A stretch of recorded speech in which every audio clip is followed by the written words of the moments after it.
Looking for the best photo management tool in 2025? You're welcome. Let's compare Immich versus Synology Photos and help you pick the perfect fit. Now, let's talk about Immich first. It has free and open source, also AI powered face and object recognition, and modern UI, great for self-hosted users. And there is one cons which is still in development, may need manual setup, so you just need to wait. And it already says the project under very active development. Except bugs and changes, do not use it as the only way to store your photos and videos. Now let's talk about Synology Photos.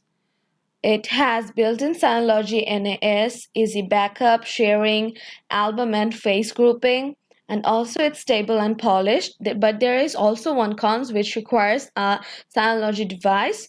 So I'll prefer go with the Immich if you want an open source AI powered gallery on any server.